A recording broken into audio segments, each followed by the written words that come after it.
Depok hadir. Assalamualaikum Bang Ade. Waalaikumsalam warahmatullahi wabarakatuh. Orang paling Ya dicari ini mah. kan, aduh. Ini ternyata tadi agak sedikit gangguan teknis di apa di akunnya Pormigi Jabar gitu. Jadi hari ini kita hampir nggak bisa running. Ternyata alhamdulillah sekarang bisa gabung. Kayaknya saya juga harus mainan filter ini mah.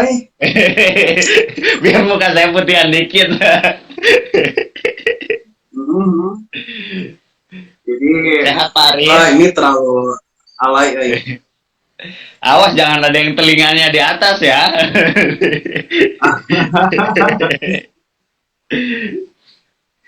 Ini kayaknya memang IG ini luar biasa ya, jadi filternya banyak banget nih. Sebentar. Dari yang biasa sampai dengan yang teralay Yang pun ini available ya kan ya. jadi Waduh, ini kemajuan teknologi memanfaatkan kita bahwa kita sebenarnya tidak perlu-perlu banget datang ke salon, Pak. bener ya. Nggak perlu beli skincare gitu. Ya. Jadi budgeting untuk skincare bisa kita hemat ya. Jadi untuk ibu-ibu biasanya yang low budget itu cukup pakai filter IG aja, apalagi ini IG Live gitu. Saya juga jadi Ya. mendadak ini nih tuh cerah kan. Padahal jerawatnya hampir hilang tuh kalau dengan filter ini nih. Udah hilang ya langsung bersih ya. Oke. Oke Pak, sambil menyapa teman-teman Ah, Pemika Jabar, mungkinnya ini banyak teman-teman Pemika. Tadi oh juga iya. siang tuh saya buka pertanyaan hampir sama rata-rata pertanyaannya itu aja ya. Selamat malam ini untuk warga Pemika Jabar, terutama ya. Ini orang nomor satunya ada di sini, orang paling paling dicarinya ada di sini ya bersama kita semua. Salam sehat untuk teman-teman Pemika Jabar. Mungkin ini ada yang sambil dinas ya, atau ada yang sambil istirahat mungkin tanggal merah ya, dapat libur ya, apalagi libur panjang ini Jumatnya kepepet mungkin jadi ambil cuti jadi agak panjangan dikit liburnya ya. Ah, Salam sehat idealnya untuk memang semua long ya. weekend ya. Ah iya, Idealnya memang kita long weekend gitu. idealnya cuma banyak pembatasan-pembatasan ini. Nggak berakhir-berakhir Tapi kan kapan, Mbak? dengar kabar tuh kan katanya pandemi mau jadi endemi kan. Ya, Mau itu jadi kan endemi. ya kata ya itu Lord itu kan kemarin ngewacanain itu, cuma kan katanya melihat data Oke, juga oke. ya kita kita mau mengikuti saja anjuran pemerintah Pak, karena ya dampaknya juga Sip. ke kita kita juga ya masyarakat. Hmm. Sekarang ya bagi masyarakat mah sudah endemi udah bukan pandemi lagi kan, sekarang sudah bosen mungkin. Ya, benar. Kita Alhamdulillah bosan pakai saya masker. udah bosan pakai masker, bener Pak, bener. Saya baru baru aja sarjana kemarin wisuda, baru wisuda. Oh, S1, S2 tuh. S1 Pak. Orang S1 ya. Sama Belum tuh di S1 ya. upgrade antivirusnya, jadi pas varian baru muncul belum sempat upgrade udah kena duluan. Oh, kayaknya antivirusnya bajakan itu kali Kang. Masih tembus antivirus Bantennya kata orang-orang di kantor. Oke. Sip Oke, Kang. Mungkin ada Pak. rangkuman pertanyaan yang bisa jadi bahan diskusi kita di malam ini. Kayaknya kalau IG Live mah nggak bisa lama seperti Zoom ya, tapi Iya. kita upayakan mudah-mudahan judulnya sih A to Z gitu. Mudah-mudahan bisa kebahas A to Z, cuman ya nanti kita cobalah apakah bisa mencukupi gitu bahan diskusi kita Oke. pada malam ini. Karena hampir semua permasalahannya sama sih, maksudnya dari pertanyaan-pertanyaan yang muncul sama, mulai dari uji kompetensi, kartu anggota Hmm. katanya di DPD ini nggak keluar-keluar katanya. Terus Hmm. mulai dari ya CPD yang paling banyak CPD mungkinnya mungkin masih belum ini, masih banyak Ya. yang belum paham betul mungkin cara penginputannya atau pemilihan ininya mungkin ya. Karena yang paling banyak memang soal CPD. Kita buka dulu diskusi dengan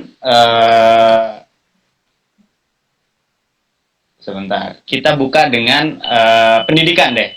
Karena kita tahu Pormiki sudah berdiri 33 tahun mengabdi untuk negara ini ya, untuk menjamin data-data kesehatan. Rata-rata yang paling ditumpuan data kesehatan itu kan ada di pereka medis ya.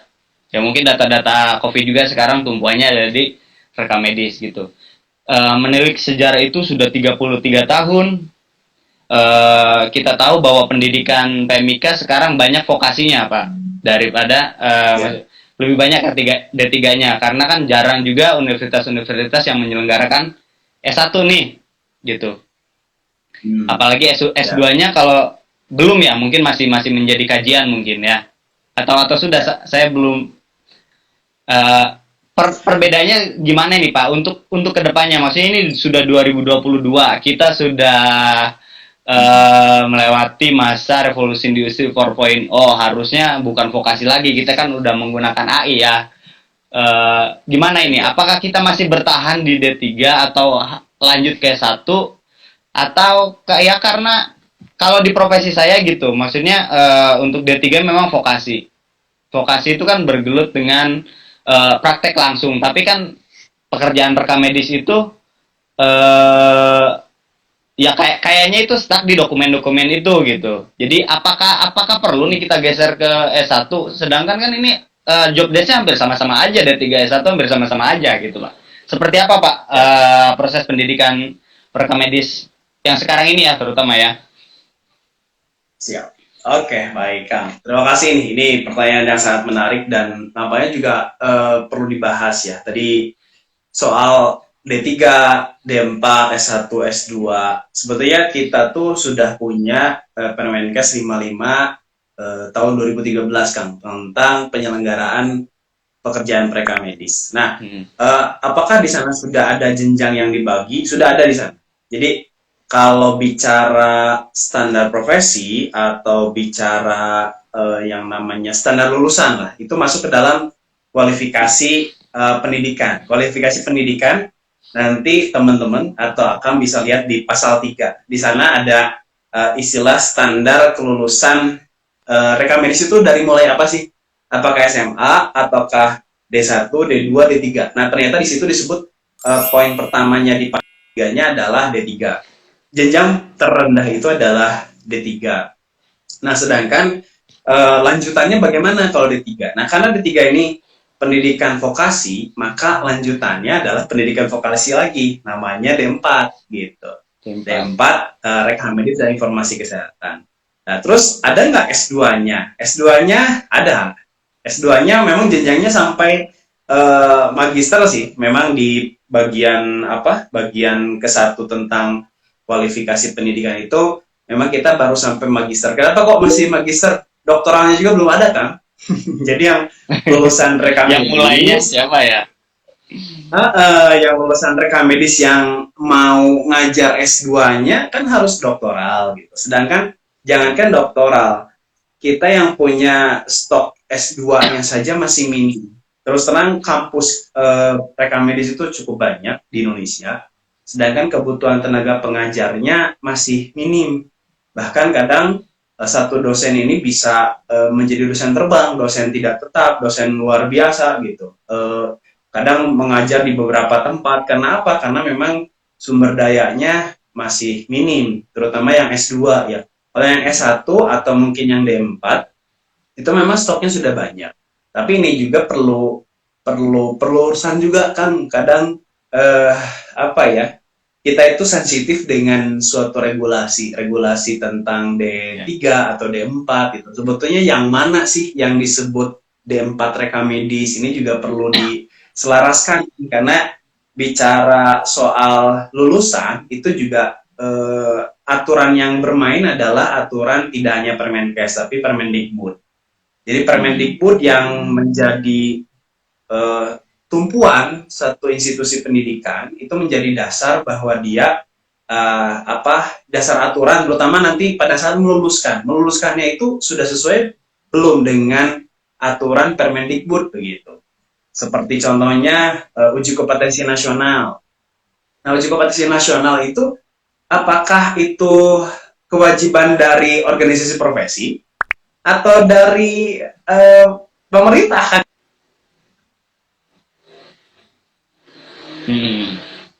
Ya, ya. Atau S2 itu sebetulnya ada Ukomnasnya nggak?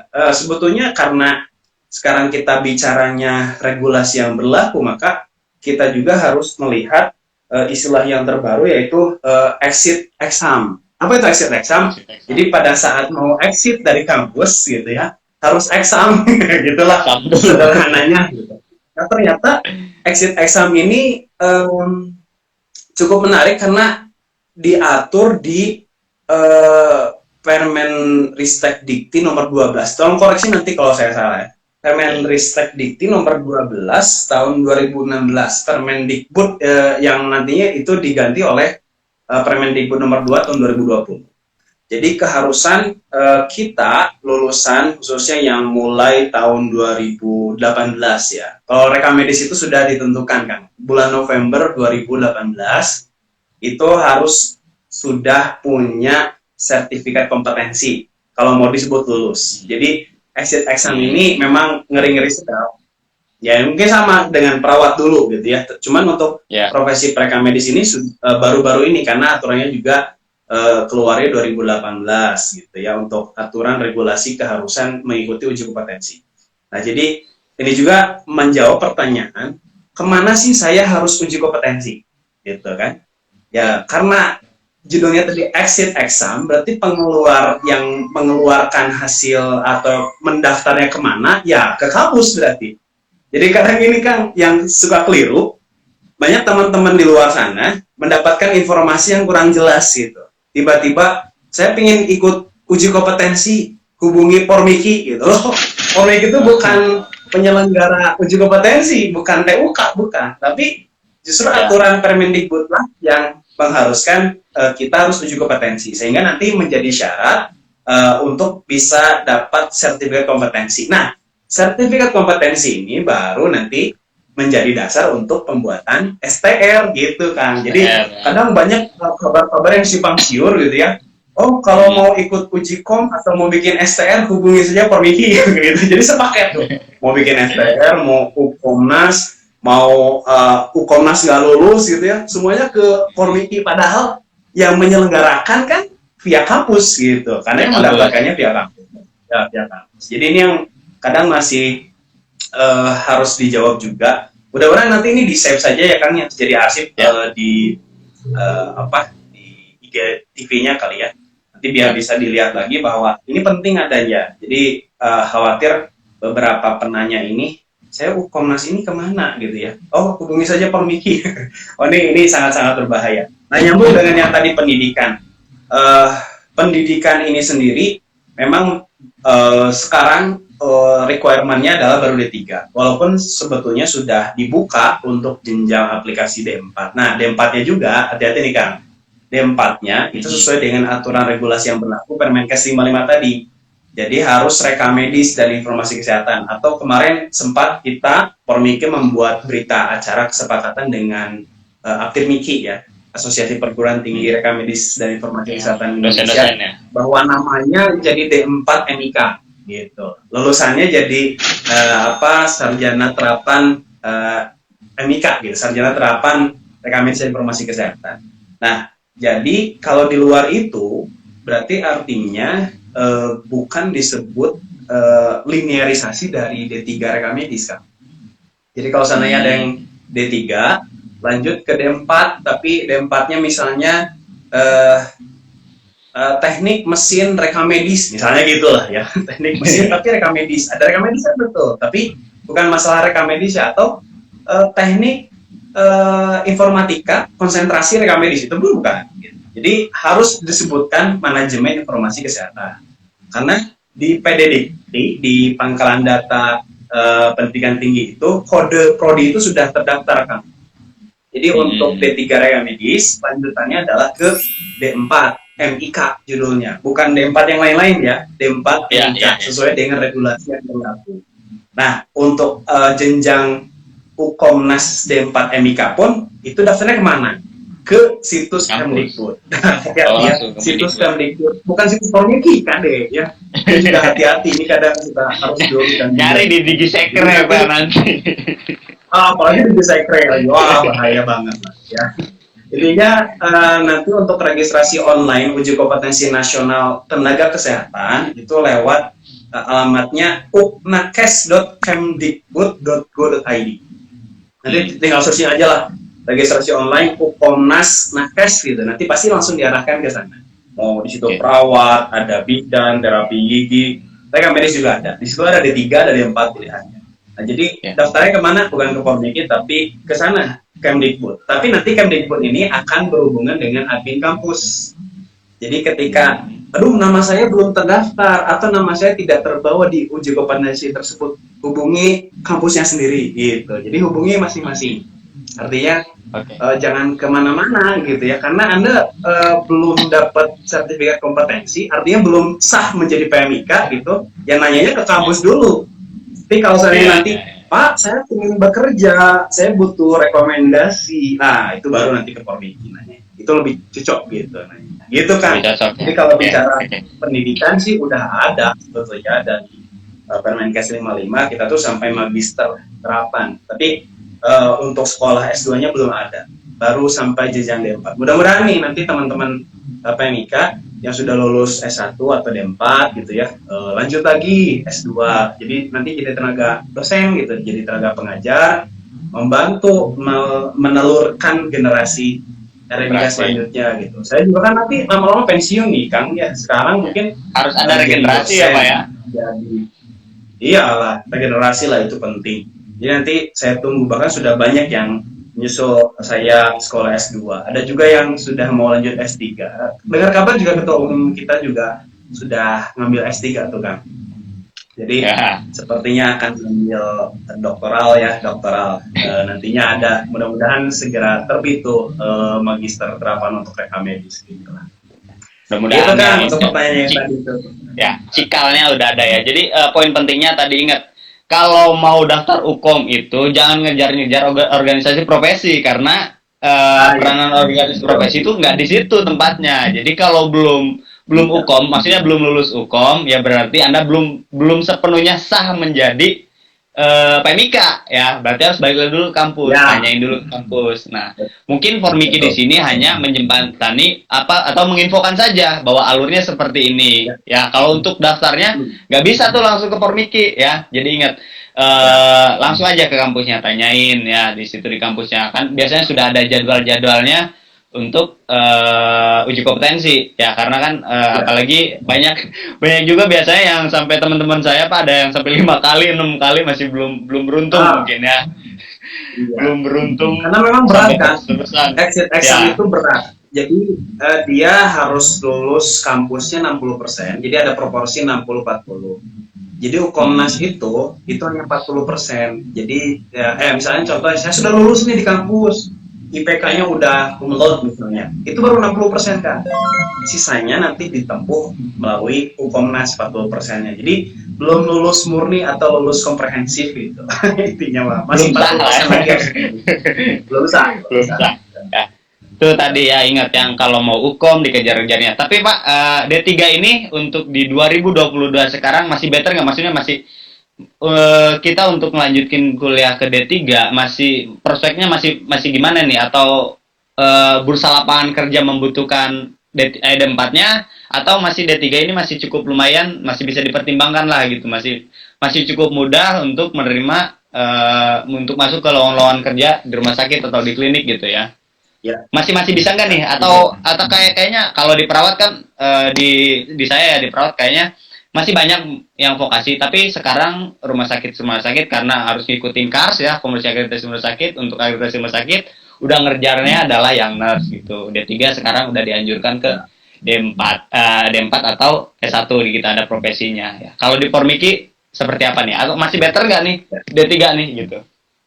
Oke, selama ini sih kalau melihat kapasitas D3 itu masih tetap dibutuhkan, karena dalam pelaksanaan pekerjaannya kewenangan berdasarkan kualifikasi itu memang bagaimana kebutuhannya Kak. Jadi misalnya untuk pelaksana gitu. Buat apa pelaksana banyaknya S2 kan gitu. Tapi nanti kebutuhan di instansinya misalnya butuh pelaksana saja. Karena di situ di Permenkes itu juga kan masih Permenkes 55 dan sekarang juga sudah ada Kepmenkes tentang standar profesi nomor 312 tahun 2020. Nah, di situ sudah ada perbedaan. Apa sih bedanya D3 dengan D4? Dari sisi pekerjaan, biasanya kalau D3 banyaknya melaksanakan terus begitu, banyak melaksanakan. Tapi kalau nanti sudah masuk ke konsep D4 atau tadi sarjana terapan, itu maka dia sudah bisa mengidentifikasi suatu permasalahan. Terus jenjangnya tidak hanya melaksanakan lagi, tapi merancang, banyak merancang, memvalidasi, lalu apalagi yang mengevaluasi, itu sudah banyak perbedaan. Nanti tinggal di manajerial lah ya, tingkatnya mungkin ya. Ya, lebih manajerial betul. Apalagi yang sudah magister.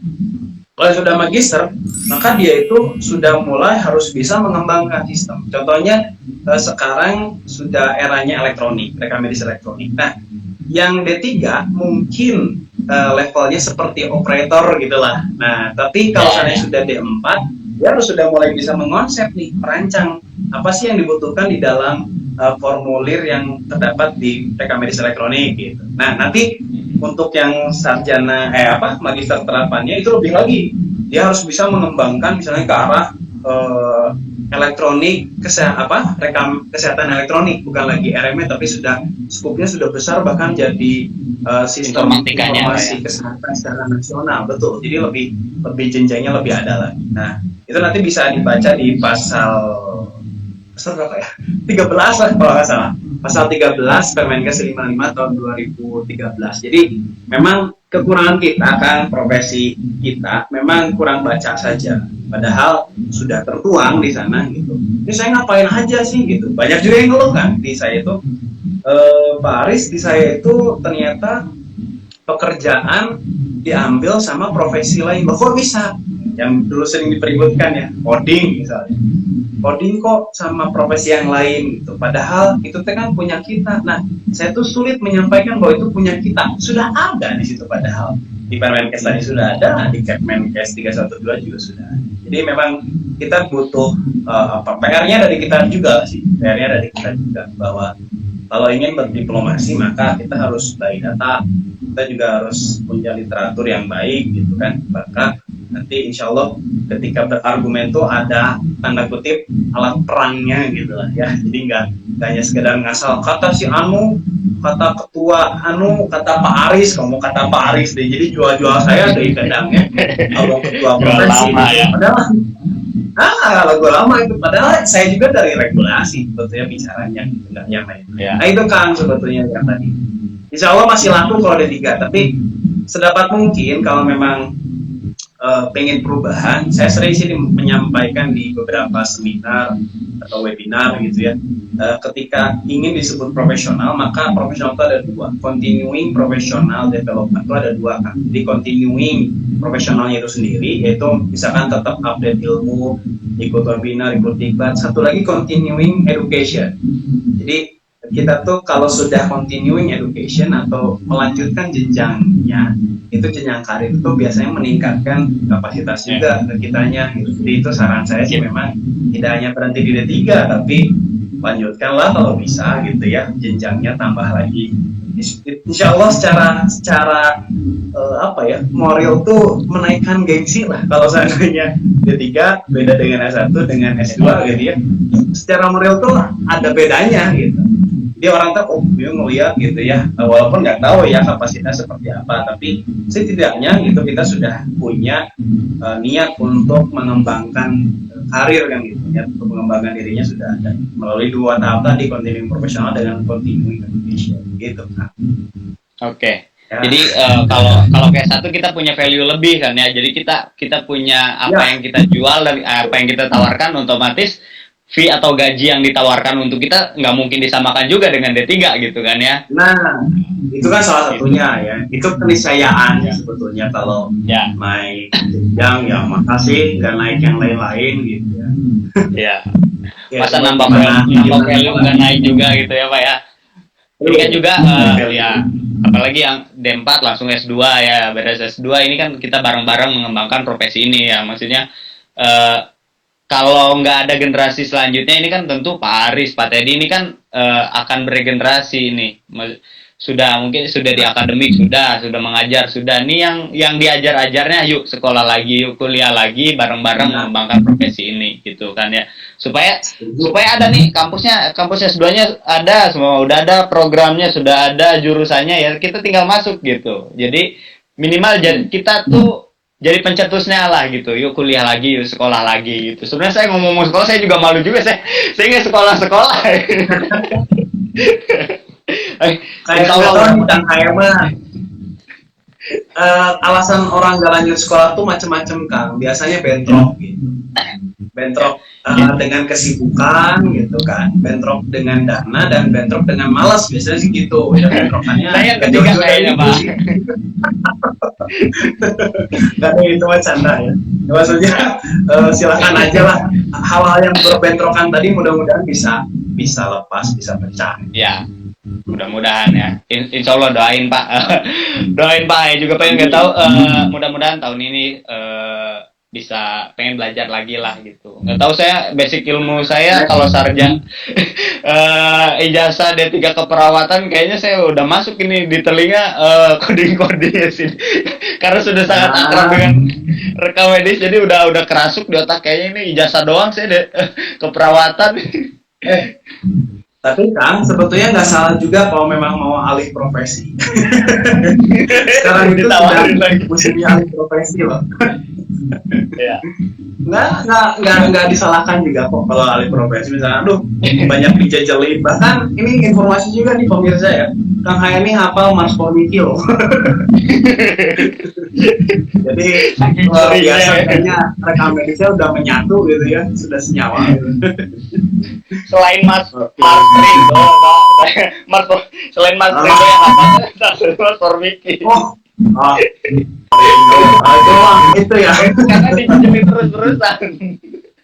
Nggak, di sini nggak ada kampanye politik ya. Oke, tadi setelah lulus pendidikan tentunya kita akan menghadapi dunia kerja, yang dimana dunia kerja ini ijazah sebenarnya nggak penting-penting amat nih. Ada satu selembaran yang lebih penting, yaitu STR. Nah, ini yang sering jadi bulan-bulanan sebenarnya organisasi profesi. Ini saya kan udah lulus nih, udah lulus sekolah, kok masih dihalangi sama STR, udah dapatinnya susah lagi, ujian lagi. Yang sering jadi bulan-bulanan adalah organisasi profesi biasanya. Yang paling dicari bukan kampusnya, biasanya organisasi profesinya, gitu kan yang jadi bulan. Gimana sih ketuanya nggak bisa memperjuangkan? Gimana sih ini tuh kayaknya usulan organisasi profesi deh, gitu. Supaya jadi ini kan saya udah nyatain lulus nih, gitu. Kok masih susah aja, gitu. Regulasi STR ini sebenarnya seperti apa, Pak? Ya, gini. Sebetulnya regulasi STR itu turunan dari undang-undang ya, undang-undang Nakes. Ya. Nanti diturunkan melalui Permenkes 83 tahun 2019. Permenkes 83 tahun 2019 tentang registrasi tenaga kesehatan. Nah, sebetulnya mekanisme STR itu paradigmanya sudah berubah, Kang. Jadi sekarang itu sudah namanya ISTR. ISTR. Betul-betul ya, ISTR. ISTR ini berarti artinya user itu langsung dia membuat ke aplikasinya, mendaftar langsung ke aplikasinya. Jadi artinya kalau dulu sebelum ada ISTR itu betul memang via organisasi profesi, nanti organisasi profesi ke MTKP di provinsi, MTKP ke MTKI di pusat. Nanti baliknya sama gitu jenjangnya, dari MTKI dikirim STR fisiknya ke MTKP, MTKP ke OP gitu. Nah, ada miss-nya tuh di antara tiga ini, antara OP-nya yang mandat gitu ya, tidak store ke MTKP, atau MTKP tidak store ke MTKI, atau sebaliknya nih, ya pokoknya tiga bidang ini, tiga pihak ini. Nah, tapi kalau pembelaan pembelaan dikit, dulu OP itu nggak mau bahasa Sundanya apa ya, nguput-nguput atau miara-miara arsip orang ini kan amanah yang gede gitu ya. Jadi pasti kita buatkan ekspedisi untuk pengiriman bahwa yang berkas yang sudah dikirimkan via OP itu langsung dikirimkan. Itu dulu, tapi itu dulu banget. Dan alhamdulillah hal yang seperti itu sudah hilang saat ini. Nah sekarang itu justru teman-teman itu sudah dipermudah. Bahkan tidak sampai teman saya yang di rumah sakit itu 5 hari udah langsung jadi kan. Kemarin perpanjangan STR itu bisa langsung jadi cepat. Jadi sekarang tidak lagi dipersulit. Hanya memang nantinya syarat-syarat tertentu lah yang harus menghubungi organisasi profesi. Contohnya misalnya di dalam STR itu salah satu syaratnya kan ada surat patuh etika profesi. Nah, surat patuh etika profesi siapa mintanya? Ya ke profesi tentunya. Kan? Terus apa lagi? Syarat yang lainnya sumpah profesi. Nah, sumpah profesi siapa yang menerbitkan? Ya profesi juga. Nah, hal yang demikian tentunya pasti akan berhubungan dengan profesi. Nah, tetapi STR-nya sendiri itu tidak berhubungan dengan profesi, ya. Maksudnya ada jenjang tertentu lah. Mungkin prasyaratnya lewat profesi, tapi sebetulnya langsung ke KTKI. Kadang ada yang ngeluh gitu ya. STR saya nggak jadi. Ini juga sama nih. Saya juga jadi ada titipan dari validator KTKI-nya bahwa pemirsa kita atau teman-teman kita atau bahkan mungkin saya ketika mengajukan STR itu kan by email, ada notifikasi biasa by email, oh ini sudah tahapan mana gitu. Nah kadang ketika ada yang harus diperbaiki dari validator, misalnya fotonya tidak latar merah tapi dia latarnya biru, disuruh direvisi. Nah notif itu tuh ke email biasanya. Nah emailnya ini kadang suka tidak terbacakan gitu oleh si yang bersangkutannya, sehingga kadang mengeluhkannya tuh nggak jadi tuh di mana gitu. Nah, padahal sudah dinotifikasi. Ini menurut informasi dari validator KTKI ya kan, bahwa Kang coba dong ke anggotanya kasih tahu rajin-rajin deh baca email gitu bahkan gitu ya. Salah satu validator STR di sana tuh gitu. Suruh rajin-rajin baca emailnya karena dia tuh sebetulnya udah saya kasih notif udah lama ternyata nggak dibaca-baca barangkali, jadi akhirnya nggak diperbaiki ya di pending akhirnya kan gitu. Ini yang kadang harus menjadi perhatian gitu untuk kita semua, bahwa ketika pengajuan diminta alamat email atau mungkin nomor WhatsApp atau nomor handphone, siapa tahu ada notif di sana gitu. Nggak jadi ada notif di sana. Nah tapi dalam hal STR ini untuk semua rumpun nakes ya, di sana sudah ada yang namanya helpdesk. Helpdesk ini bisa menjadi ya sumber bantuan kita kalau seandainya ada kesulitan. Selain helpdesk, KTKI juga sudah menerbitkan aplikasi namanya Astribot ya, namanya itu Astribot. Nah nanti hal-hal yang berhubungan dengan STR, tanyain aja di situ, nanti biar robotnya yang jawab gitu. Nah di situ sudah terakomodir. Sebenarnya sekarang sudah serba mudah ya karena serba modern, musimnya aplikasi, jadi kita juga betul-betul dibantu oleh teknologi informasi. Itu kan kalau STR memang kadang nggak lama-lama gitu. Ini pengalaman bahkan sudah 5 hari sudah jadi. Sudah terbit ya. Ya. Sudah terbit betul. Dibantu ya itu tadi kita dengan revolusi industri 4.0 terbantu sekali ya. Apalagi terutama di Jabar ya. Sudah ada aplikasinya untuk yang tadi itu sebenarnya surat-surat keperluan surat-surat untuk perpanjangan STR itu sudah ada di aplikasinya sendiri itu ya Pak ya. Asal mau rajin sebenarnya. Mungkin email orang TKI itu emailnya ketutup sama promo Shopee kayaknya Pak. Jadi nggak kebuka-buka. Bisa jadi gitu. Nah, bisa jadi banyak promo Shopee apa ya COD gitu ya, masuk ke email, jadi perlu yang gitu. Cuman biasanya kalau marketing gitu, marketplace itu biasanya misalkan di email itu dia bagian yang lain biasanya sih.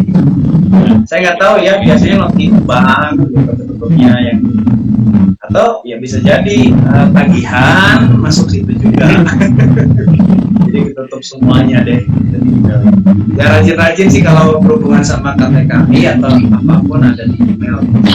Betul kan tadi masalah persyaratan dokumen yang dibutuhkan di perpanjangan maupun pembuatan STR itu kalau di Jawa Barat sudah dimudahkan juga dengan aplikasinya, sudah ada di Gisekre kan. Jadi seperti kebutuhan 423 profesi atau mungkin dia ingin bekerja rekomendasi SIK itu sudah tersedia di sana di aplikasi ini. Jadi memang mesti rajin-rajin baca gitu ya, baca website, sosial medianya juga mulai dimainkan. Jadi harus sudah mulai wayahna bersosialisasi melalui media gitu kalau sekarang kan. Soalnya kalau nggak cari informasi nanti kudet gitu lah bahasa sekarang makan ya. Gaulnya gitu kurang update. Ya memang kita yang harus cari informasi dan mudah untuk dicari.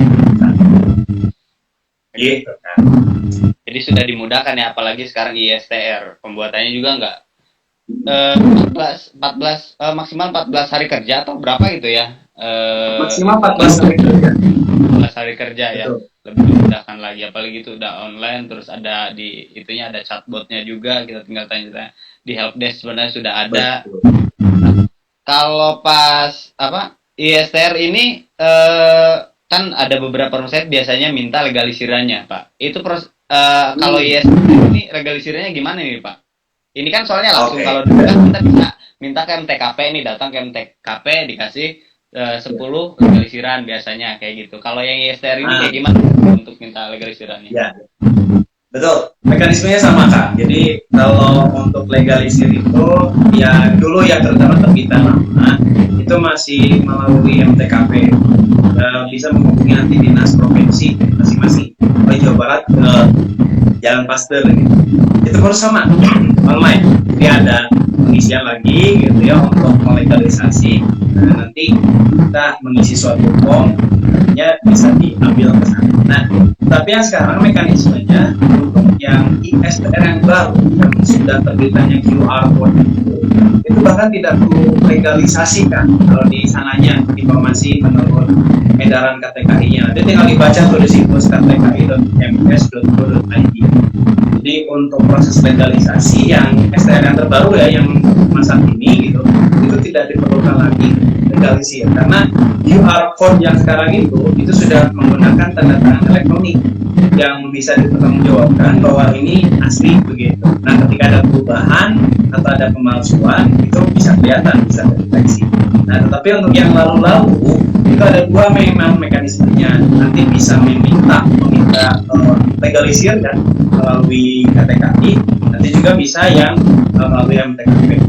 Ada mekanisme yang memang bisa kita laksanakan. Kadang gini kan, beda-beda tuh di setiap dinas perizinan kota kabupaten. Jadi ada yang minta legalisir, ada juga minta yang asli. Gitu. Jadi bingung juga ya, apa yang diupload mintanya yang asli, ada juga yang minta upload dan itu yang sudah legalisir. Padahal kan kalau dilihat gitu ya, legalisir itu kan membuktikan bahwa ini sesuai dengan aslinya kan gitu ya. Nah, tapi kadang minta yang ininya, yang legalisir. Ya macam-macam lah. Nah, tapi bagi teman-teman yang di dinas perizinannya masih minta legalisir, ya wayahna gitu ya, itu harus dilegalisir juga sesuai dengan ketentuan. Ikuti saja dulu ketentuan. Terutama yang ngurus izin kerja ya, SIP atau SIK gitu, di masing-masing dinas perizinannya. Oke, jadi itu ya untuk ISTR di daerahnya sudah harusnya sudah tidak menggunakan lagi legalisiran ya, karena memang sebenarnya dipikir-pikir buat kita juga, karena kan yang diinput itu datanya sama nomor registrasinya itu kan hanya untuk membuktikan aja. Jadi sebenarnya operator DPM-STP atau operator perizinannya hanya belum update aja ilmunya sebenarnya. Kalau dipikir-pikir gitu ya, kita kan nggak butuh, yang dibutuhkan adalah registrasinya kan sebenarnya. Sebenarnya ke arah situ gitu. Udah ngapain butuh dokumennya memenuhi arsip aja ini? Sebenarnya mah gitu. Kita kan sudah menggunakan big data apa segala macam ini manfaatkan lah itu.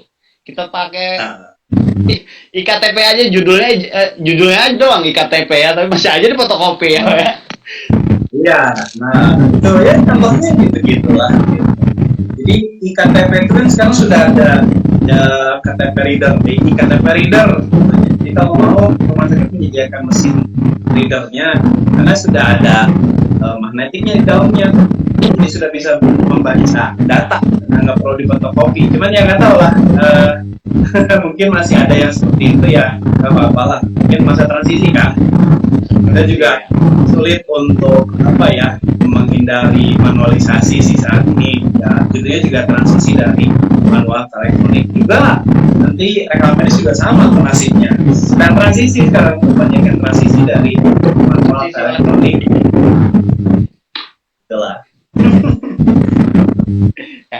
Ya, Oke, tadi yang tadi legalisir ya. legalisir ya. Itu mah sebenarnya udah nggak, regulasinya sudah nggak perlu lagi dilegalisir, tapi ada beberapa mungkin di wilayahnya yang masih minta, itu tergantung dikembalikan lagi kebijakan daerah, mungkin perizinan daerah. Betul. Ya, itu yang dimintanya seperti apa. Oke, soal STR Nanti bisa dibaca sih. ya. Yang soal tadi legalisir itu pada saat tampilan awal di situs ktki.lps.go.id itu sudah langsung kita tuh sedorin surat edarannya bunyinya tadi, jadi bahwa tidak lagi diperlukan legalisir mestinya. Cuma jangan tahu yang nyatanya di lapangannya masih ada aja yang legalisir. Maksudnya dinas terkaitnya mungkin surat edarannya belum nyampe kan. Ya. Nah, gitu. Untuk STR tadi kan sebenarnya itu ada di wilayah TKI ya, atau KTKI biasanya di situ ya Pak ya. Nih syarat perpanjangannya ini ada apa aja Pak gitu? Karena banyak, saya juga tahun sekarang kalau nggak salah udah habis STR, nggak kepake-pakai juga sebenarnya. Udah mau habis tapi tetap kan, walaupun tidak kepake gitu, STR ini kan kalau kita masih mau jadi nakes tetap kan itu amanah undang-undangnya, kita harus tetap continuing tadi, tetap melakukan kegiatan profesional. Nah, lalu bagaimana perpanjangan kan, ini yang jadi pertanyaan. Perpanjangan sebetulnya pun sudah ada ketentuan kan, ketentuan dalam perpanjangan, terutama nanti pada saat di registrasi ulang ya. Misalnya untuk perpanjangan itu kita tetap membutuhkan dokumen-dokumen semacam foto, kalau bisa fotonya terbaru, foto 4x6, kalau dulu manual masih 4x6, tapi kan sekarang pixelnya sudah harus dikecilkan, pokoknya latar merah aja, berapa kilobyte, kalau tidak salah 200 kilobyte besar. Terus KTP, apalagi ya, Serkom kalau yang dulu masih diminta. Kalau seandainya dulu belum ada Serkom, maka di-uploadkan lagi ijazah menurut arahan dari validator. Jadi teman-teman yang ini apa yang Serkom, kan saya kan tidak diberlakukan Serkom. Serkom itu baru berlaku mulai 24 November 2018 sini. Nah, lalu lulusan yang di bawah itu nguploadkan apa nanti pada saat di aplikasi STR itu, nguploadkan lagi data ijazah. Ya, jadi nanti data ijazahnya diupload lagi di bagian isian sertifikat kompetensi. Terus apa lagi ya? Patuh etika profesi juga sama seperti kita. Nah, patuh etika profesi kebetulan syaratnya lagi, jadi ada turunan lagi kan? Ada syarat lagi, sumpah profesi gitu. Jadi kalau ingin dapat patuh etika profesi harus sumpah profesi. Sumpah profesinya ada persyarat lagi. Jadi harus diterbitkan oleh profesi ya, tidak oleh